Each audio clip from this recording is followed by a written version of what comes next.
مساء الخير، يا رب يكون الجميع بخير. مدام نعمه معانا. مدام نعمه امراض مزمنه.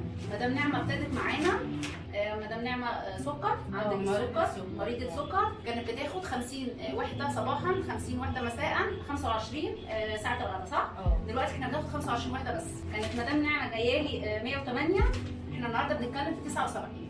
المده 4 شهور. في 4 شهور الكلام ده 4 شهور بجلسات التثبيت. الحمد لله. عايزه اقول الموضوع فرق معاكي بقى في ايه؟ كتير طبعا. هي لابسه النهارده عبايه او مامتها. مره هاجي بيها. العبايه ديت بقى لها عندي اكتر من 15 يوم. فعلا. دي كانت جايه عامله كده عليها. بصوا بقى دلوقتي، طبعا هي لابسه كعب يعني هتولد جدا. بصوا احنا شلنا بني ادم تاني.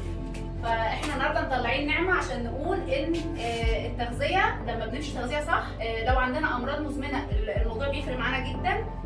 طبعا جرعات السكر قلت جدا.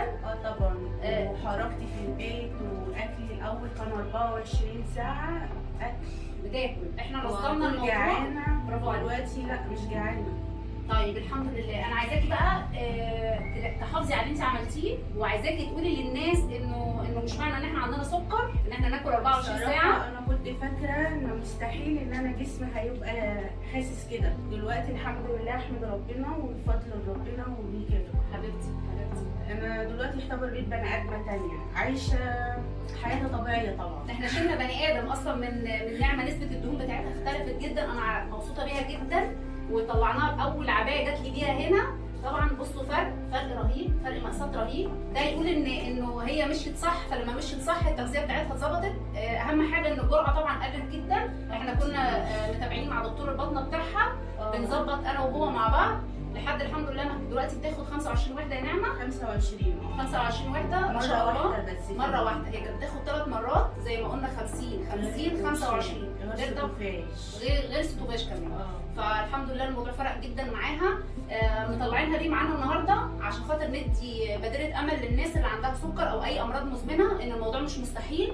هي بس ان انت تقف على اول الطريق. الموضوع هيختلف معاك جدا. نعمه جات لي بني ادم وهتمشي من عندي النهارده بني ادم تاني. اتبسطت جدا في الوقت اللي احنا قعدناه مع بعض يا نعمه. صراحه كنت اخت ونعمه الطبيبه يعني. حبيبتي ربنا يخليكي ليا. عايزه الكل تابعاني عامله ايه، اخبارك ايه على الواتس وعلى المكالمات برضو. حتى لو في نص الليل احتاجك بلاقيكي جنبي حبيبتي ومعاكي دايما. ومش معنى ان احنا خلصنا نقعد بقى في البيت لينا زياره شهريه كده عشان نظبط برضو السكر ونشوف لو في اي لخبطه نقدر نعدلها مع بعض. عايزاكي تستمري وتحافظي على اللي انت عملتيه عشان انت عملتي انجاز. والحمد لله معانا ابطال كتير عشان احنا هنا صناع الامل. الامل معانا مختلف والامل بيهم وليهم طبعا. وان شاء الله بالتوفيق والنجاح. ودايما عند حسن ظنكم. ومعانا ابطال كتير لسه جايين كمان فيديوهات. استنونا فيديوهات كتير جدا جايه. دمتم بخير.